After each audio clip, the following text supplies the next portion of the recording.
Hello, hello. I hope you're all having an amazing week. This past weekend, I actually had my first double race weekend in a really long time, which was kind of nice.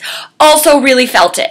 I did an obstacle race with my friend Kelly from CurvyFitGirl.com, and it was a 5K, so it was 3 miles. It wasn't like one of those like 13-mile obstacle course races, but oh my gosh, my upper body was feeling it. So then I really felt it like in my shoulders during the 10K I did the next day.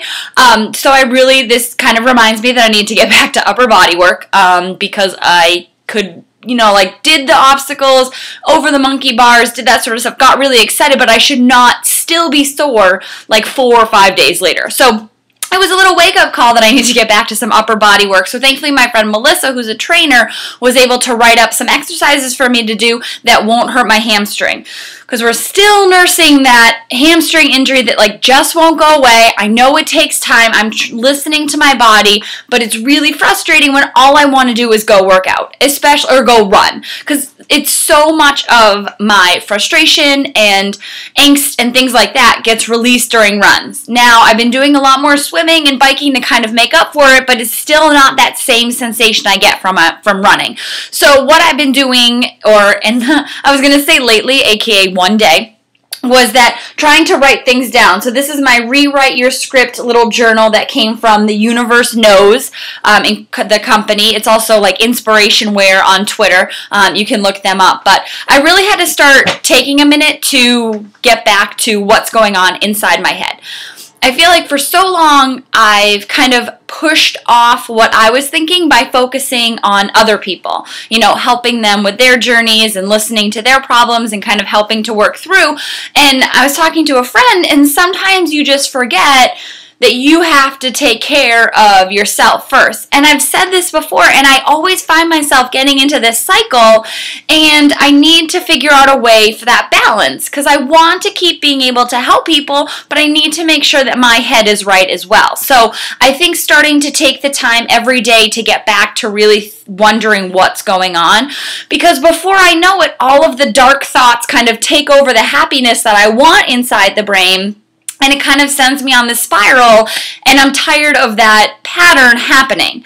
So it's something that I've been dealing with for a long time, and things like depression has been happening since high school, and so it's something that I'm still working on different ways to manage that. But I thought about it last week, and I was thinking, I am doing it again.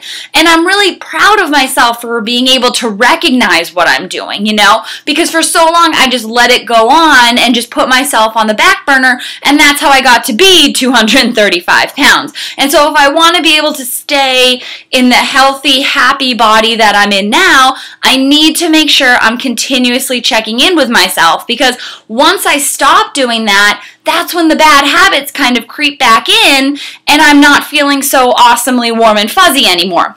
So I don't know if you guys can relate to that, but I feel like it comes kind of cyclical with how things are going, and I need to be able to try different things. So this time, I'm definitely still writing about things on the blog. I feel like I have just been in race recap mode for the past 3 weeks because I got so behind in April and May, and now I think I can really get back into a nice cycle of actually blogging and journaling about things that really matter. Not that race recaps don't, but that's not going to help work through what's going on in my mind. So finding that balance, not only in the blog, but in life and in workouts and everything, it's not something that happens overnight, and I found that the same thing is not going to happen in every instance, right? Everything is not going to work the same, which is why I like that I am getting all of these tools to now keep in my little tool belt, so that when I'm noticing that things are slipping or I'm not feeling really good, I can try different things until the right thing works in that situation. So I just wanted to pass on what I was thinking about in my head, and realizing that I need to continually check in with myself. Being active and using the excuse that I'm busy helping others actually hurts them and me if I'm not at the top of my game checked in with myself. So that's mine for this week.